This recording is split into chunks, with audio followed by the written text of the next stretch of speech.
Hello, Sonia Choquette. Hi, Lilou. This time we're going to talk about your latest book, Traveling at the Speed of Love. I'm Thank very you. excited about this book. How is the book going on sales on the New York Times? Are you breaking some records again? I don't pay attention. I don't know, but I think it's selling very well. People really like the title. Yeah. People like the theme, and just very ready Yeah. for some direction on how to rise above all the trouble that seems to be endlessly thrown at us. So this is exactly what this book is about. Yeah, it's really good timing for it, isn't it? Perfect timing. It's about how to deal with life when life is not going exactly the way you want it to go. And it's just, I use the metaphor of flying, like when we fly in an airplane and how we have to check our bags and we have to check our baggage and we have to get in security lines and we have to divest ourselves of things that can be dangerous to us and others, like our bad attitudes and impatience and judgments and projections, and then how to ride out turbulence, which is when life goes the way you want or it seems scary. And I advise in the book to do what you do on an airplane. You buckle in and go to higher ground.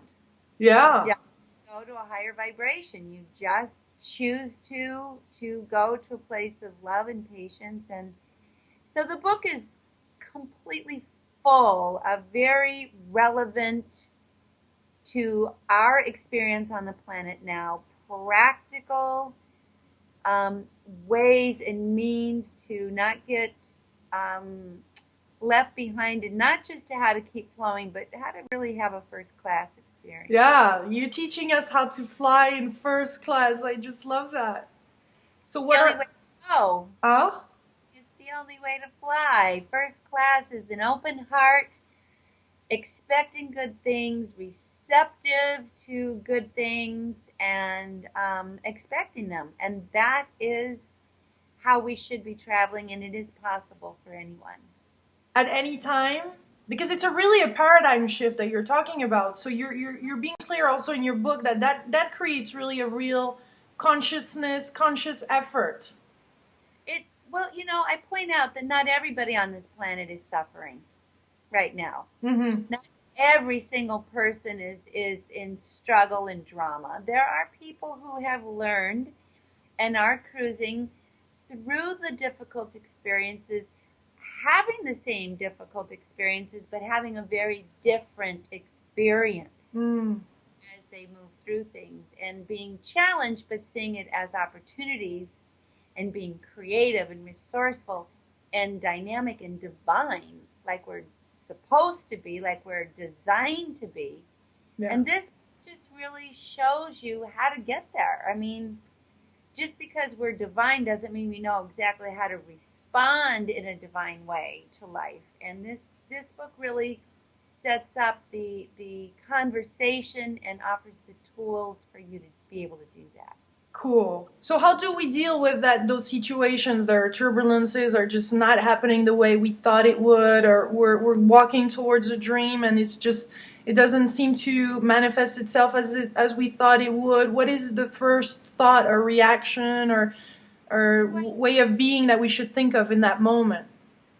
Well, inviting the paradigm shift, first you deal with your disappointment by breathing, because that's just the ego recognizing it's not in control and it gets very distressed and angry and upset. And so let that move through your nervous system as quickly as you can. Breathe. You know, if you have to have a tantrum, try to be quick and not violent and not destructive, and let that first wave of upset pass through. That is just your ego. And then go with the breath to the awareness that all things are happening in divine plan. And so even though it may not be happening according to your plan, there is a plan. And therefore, whatever is unfolding, therein there lies a gift, an opportunity, a connection, some kind of a soul appointment. So shift to one of wonder instead of one of resentment and disappointment. It's like, well, I wonder why this is happening. I wonder what's going on with this. What good will come of this? And and cooperate, because life is unfolding as life is unfolding, no matter what your agenda. But if you cooperate, you get the gifts and the opportunities that unfold with life. I was just talking with a woman over the weekend who shared with me that she read Traveling at the Speed of Love, and she was actually on an airplane. Perfect. Time, and she actually had encountered our lovely Midwest stormy weather, and her flight was delayed, and they had to circle around, and everybody was ranting and raving, and she turned and showed the book to her traveling partner, and they started talking, and there was another woman, and they became very bonded in the experience, and afterwards decided to meet for lunch. And she brought her brother with her, and the woman said her brother was the cutest pig I ever saw, and they started dating. Oh, look at that. That's traveling at the speed of love. You know, it's just something good is always there, and that's a first-class expectation. But don't we need, isn't there urgency? Like, really, I mean, it's a serious proposition. It's not just let's travel in first class for the luxury of it. Isn't that a necessity right now? Well, it depends. I mean, my belief is we're all traveling the same journey. It begins with our breath, the very first breath in, and ends with the very last breath out. And we all have the same journey. It's called my life. Mm-hmm. You can suffer it.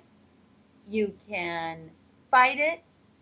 You can go stand by. You can get left behind. The urgency is really that you have the choice. You make the call. You pick the quality of the journey, and you better pick it now, because life is not going to stop for you. And if you choose to suffer life, you choose to make the journey a miserable one, what's becoming evident is that the interest in victimhood is really waning. Mm-hmm. You're not going to find a real supportive audience to commiserate with you.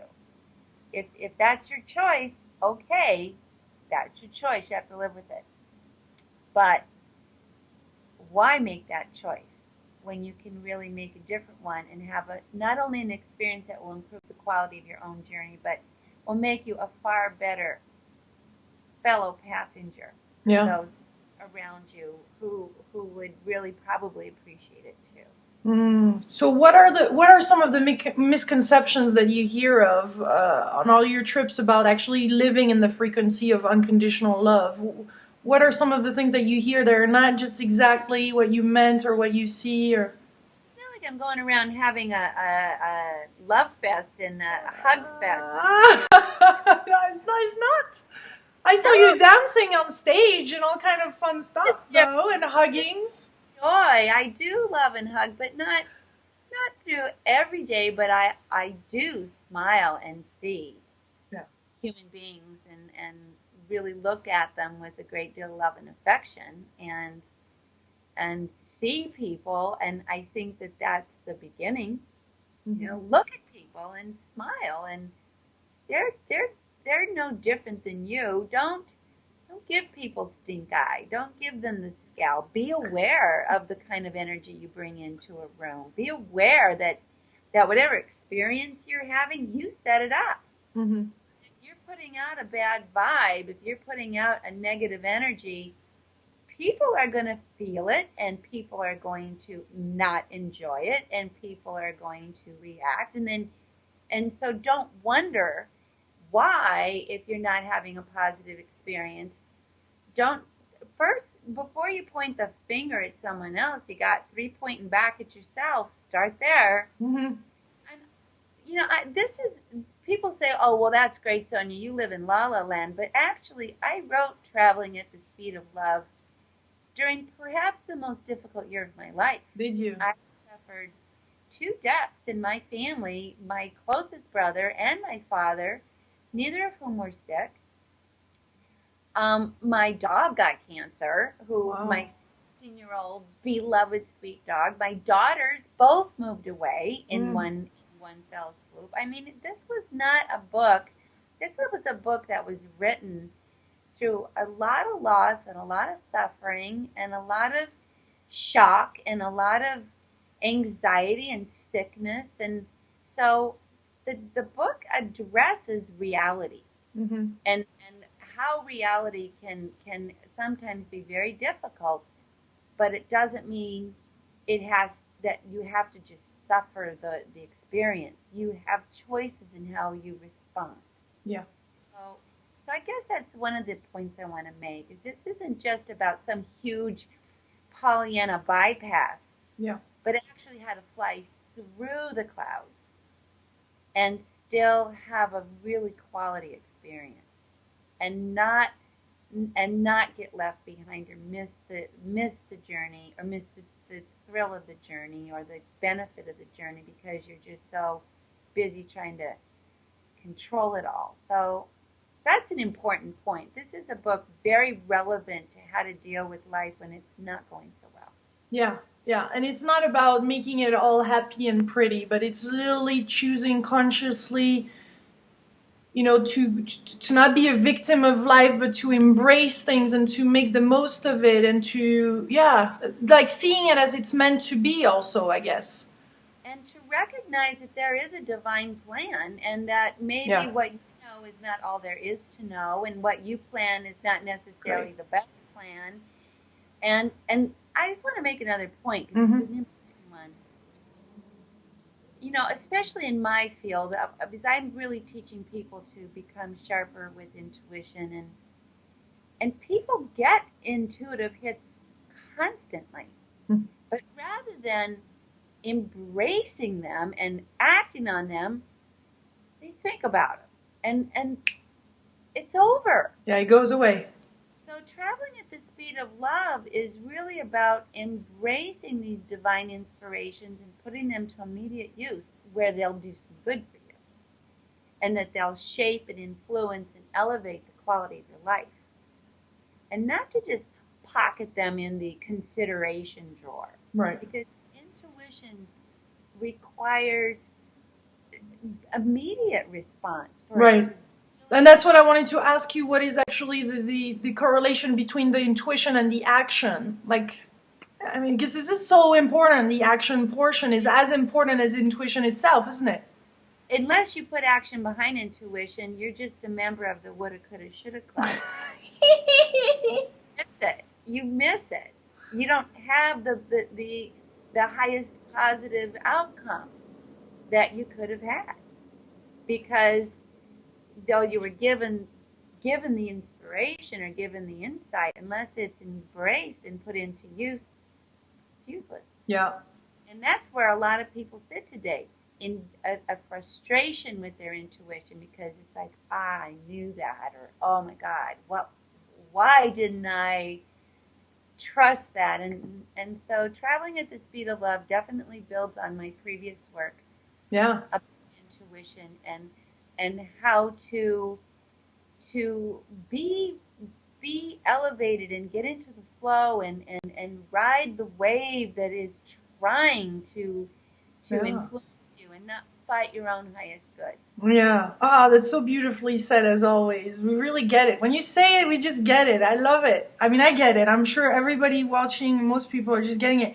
How can we tap into even like more of our intuition?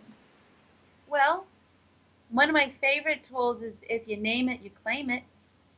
So if you get a hit, a hunch, an aha, a vibe, don't be quiet.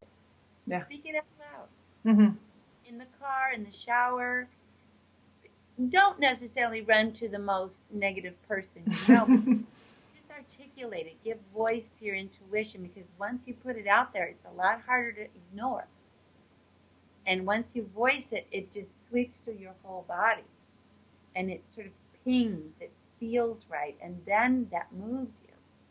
What I find is that people are very intuitive, but they ignore it. And if you voice it as you feel it, you can't ignore it. And so it's a subtle shift. And you don't have to say, you could just say, oh, I have a hit or I have a vibe. You don't even have to do anything about it. Just vocalize it and watch how it begins to influence you. So that's a very simple and yet powerful shift that you can make in relation to your intuition so that it'll start serving you. But also choosing who you're gonna vocalize it to. Well, right. I mean, don't run it to the person who's going to shoot it down. Don't use your common sense. No, because parents, I mean, or people that really love you want the best, and sometimes they don't really just get quite it, or they're protective. Don't. So don't say it to anybody. Just say it to yourself. Mm-hmm. But say it out loud. And what is the role of guides? Because you wrote a book, Ask Your Guides, and I know there's David, and when he'll see this, he'll be really happy because he loved your book, and he said, please ask Sonia something about the guides and asking our guides related to intuition. So, well, just like right now we're having this conversation on Skype, and as we were setting up this conversation, we at one point could hear each other, but we couldn't see each other, and at another point we could see each other, but we couldn't hear each other. Well, that's like your conscious mind interfacing with your guides. They're there. Mm-hmm.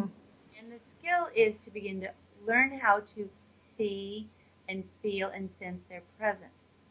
Just like we had to tweak a few things, Mm-hmm.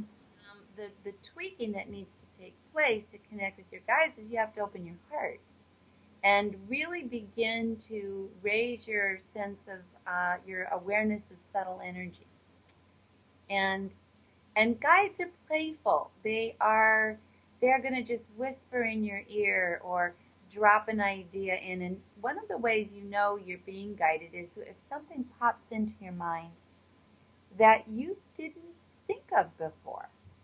That's one way to know that's guidance. Like, oh, I didn't think of that. Or you find yourself doing something or being encouraged or get the motivation and feeling to do something that's off your beaten track or off your normal habits.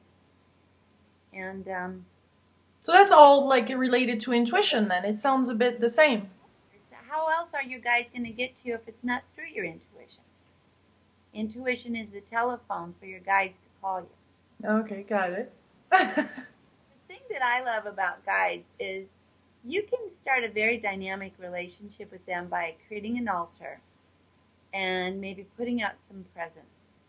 Guides like flowers, guides like music, guides like chocolate. They like chocolate, or you do?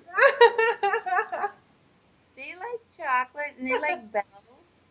And then you ring them and you say good morning and hi and I'm ready and let's go. And if something happens that's positive, you say thank you. Nice.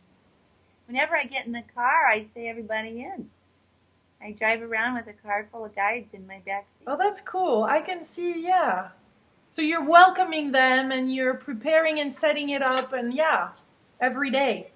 Very playful, very conscious, very willing to deal and embrace a dimension that is not the third dimension. I'm talking to my guides all the time, and they're talking to me, and it's a conversation. It's an ongoing conversation. I'll ask my guides often if I'm ambivalent. It's like, well, what serves me? What is in my highest good? Let me know, and they'll let me know some way. Yeah. I was debating whether or not to go to New Zealand. And my guides, I said, well, I'm not clear on whether this trip is worthwhile. It's going to be a smaller group I'll teach. It's my first time. And then when I went to a meeting, everybody was talking about those moments where we go into the unknown to have the adventure. And that was my guides, created this conversation. So I picked up the phone in the conversation and said, I'm going. For whatever reasons, the invitation is there. I'm going for the adventure. Yeah. That called you in action right there. It felt good and boom. And boom. Now, what I think people need to know is don't make it too complicated. Mm-hmm. Just go if you get an inspiration, if you get a hit, you get a hunch, that's it. What else are you waiting for? Elvis, a telegram? Don't Yeah. take it as it is. Guidance is subtle. Go with it. Wonderful. Go with it. Subtle. So what's next for you, Sonia? Tell us about you right now, where you're at and what's happening. What's going on? I'm actually beginning to in a week, starting with Omega in New York. I'll be traveling around the world for the next 8 weeks. I will be in Australia and Sydney, and in Perth, then New Zealand. I'll be at Lake Taupo, and then from there traveling to Finland and teaching there, traveling from Finland to 2 cities in Germany, and then ending with I Can Do It. In Tampa. Yeah, so I am so grateful. I'm a gypsy. I'm a traveler. I am so grateful to be able to take the traveling at the speed of love message around the world. And I'm very excited to meet everybody as I go. Yeah. And maybe we'll make a movie. We're gonna try. We're not sure Good. how, but we're gonna ask the guides to show us. And we're gonna Exactly. try to make some kind of a traveling around the world video. So I'm always trying to create something new, and so that's my personal sport in all of this, and very excited. And how do you recharge on your trips? I sleep a lot. I dance. I eat well. I do yoga every day. You do. Work. It's really good for me. It's Mm-hmm. my time.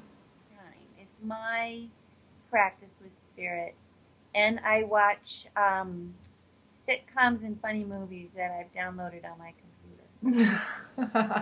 And now I love the fact that you carry your flip around and that you're more and more doing those videos. They're great. I saw them on YouTube. They're fantastic. Yes, I've learned how to do that thanks to you, and Well, you were inspired, and that's again intuition, and then boom, you were in action about it. did it. So then I saw this last weekend how someone made a movie of their work, and I thought, well, let's go. That makes sense, yeah. So I'll be traveling around the world, spreading good vibes, activating the light, teaching people how to go with the flow and remember their mojo and listen to their spirit guides and just elevate the overall quality of the journey for as many people as I can touch. Beautiful.